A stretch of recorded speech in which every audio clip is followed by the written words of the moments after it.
Oh, hello. Can we please talk about UFC Vegas 62 event that took place at the weekend? Plus, I'm going to be having a little look at what's been going on in MMA news. There hasn't been a lot. It's mostly Leon Edwards and Jorge Masvidal beefing on Twitter, but I don't know. It's kind of entertaining at least. I'm going to break down what happened at the weekend. There were some interesting fights. It was a pretty fun one, to be fair. And yeah, just seeing the winners, the losers, maybe what's next for them. And yeah, just a quick look at the news. A couple of MMA memes as well, because I do love those. But yeah, so stay with me for the Burt Locker episode 138.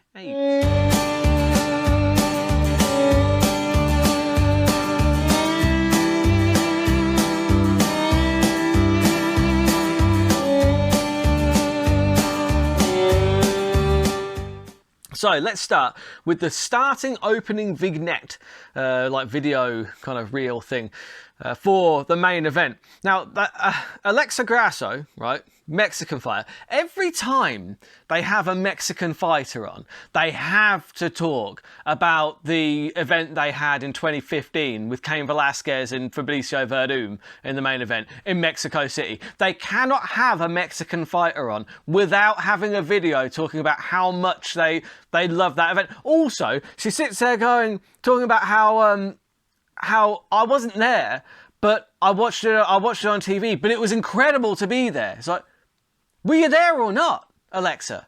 Jesus Christ. And also, they're like, every time they're all talking about, it was so great to see, like the proud Mexican Cain Velasquez. Not Mexican, American. American with Mexican heritage, right?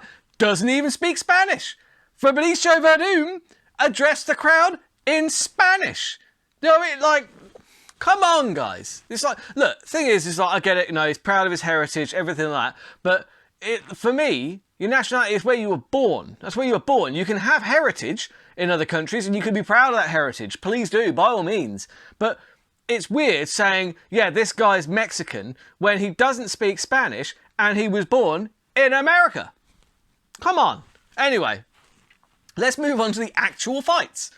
So, Menefield, go back and watch that. If you didn't see Alonzo Menefield fucking take Misha Serkinov to the absolute shadow realm, then you need to go back and watch that, because it was fucking tremendous. Like, it was just such a great shot. His striking looked brilliant. I think we're going to see Alonzo Menefield really start to kind of live up to his potential, because that dude, he's had unlimited potential. He really has. It was absolutely brilliant to see. Great to see Pat Berry in his corner. Pat Berry, like, I love his energy, man. He's just so like, he's got the crazy madman eyes. Like, he looks like he'll just kill you if you say something. But you need that in a kickboxing coach, I think, because he was predominantly a kickboxer. But either way, the results speak for themselves. Alonzo Menefield, absolutely vicious, and I'm looking forward to seeing more of that. He had Rafael Sanso rolling back the clock, rolling back the years. He looked very impressive against, I forget his name, Victor something. Anyway, he's one of Josh Barnett's boys. Yeah, Sanso just looked a step ahead the whole fight. He really did. It was nice to see. Really, really positive. And Wright versus Todorovic. Go back and watch that because you've got the Beverly Hills Ninja against Todorovic. I forget what his nickname is. Either way, absolute chaos. Go back and watch that fight. Skip to round 2, right? And just watch the chaos happen. It's tremendous. And then, yeah, Martinez against Cub Swanson. I did think that we would see a lot of low leg kicks from Martinez. He throws them so well. Like I said, inside, outside, he really mixes it up. And good God, that was... we've seen very few leg kick TKOs in the UFC, and that was as good as any. It was just perfect. His kicking game, just in general, was brilliant. The fact he throws his kicks so hard, he's hoping that his opponents try to block him, because you take one of those kicks to the forearm, that is bad news. You could break your arm real easily. Like, Martinez, keep an eye on that guy. He is really, really good. I mean, like, as long as he can stop takedowns, which he seems to do pretty well so far. Like, you do not want to stand and trade kicks with Martinez. You know what I mean? He's a 135.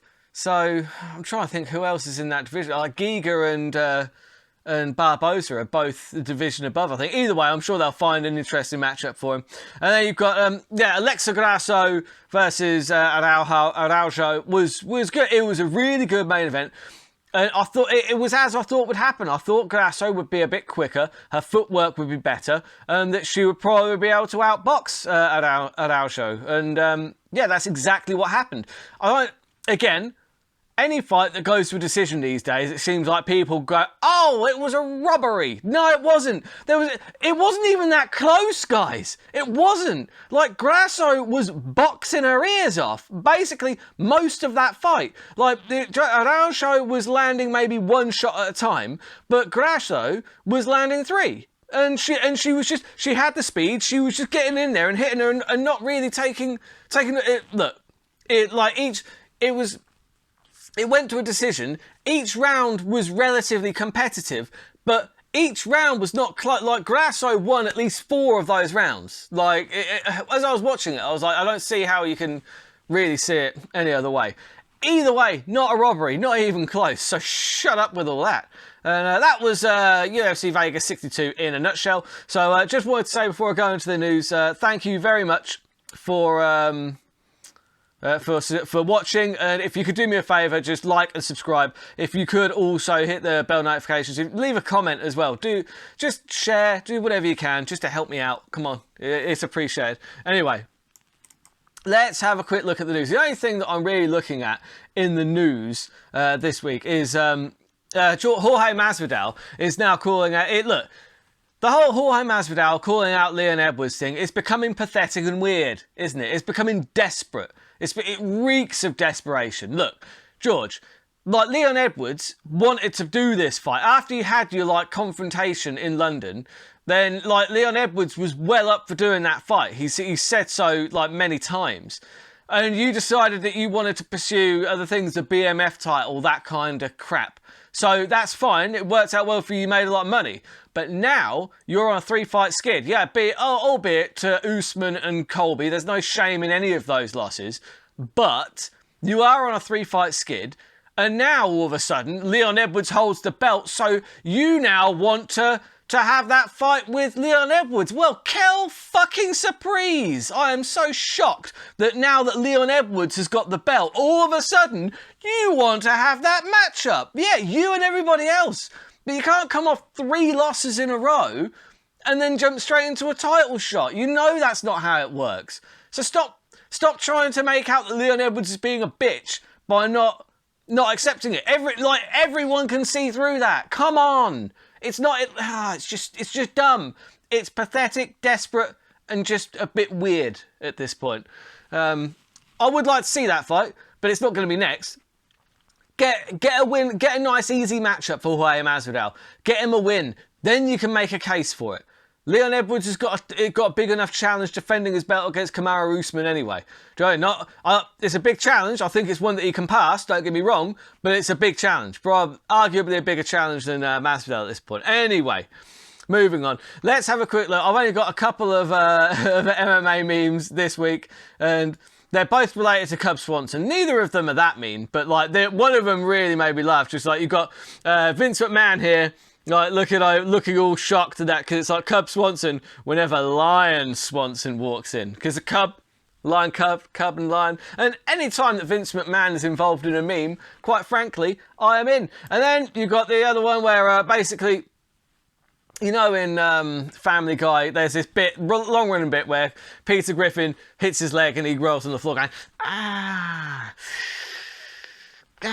but he does it for an inordinately long time. They've basically put Cub Swanson's head onto Peter Griffin's here because basically his leg got murdered at the weekend. It was a tough one because he hit that inside leg quite a few times, and there was twice where he hit it and Swanson buckled and had to go down on his haunches, and it was at that point you knew it was done. You just knew it. But anyway, that's all I've got time for this week. I'm going to be looking for UFC 280. I'm excited. Are you excited? I'm excited. I'm going to be breaking down those fights. The video is going to be posted very, very soon. But until then, keep those eyes long and those bets terrible.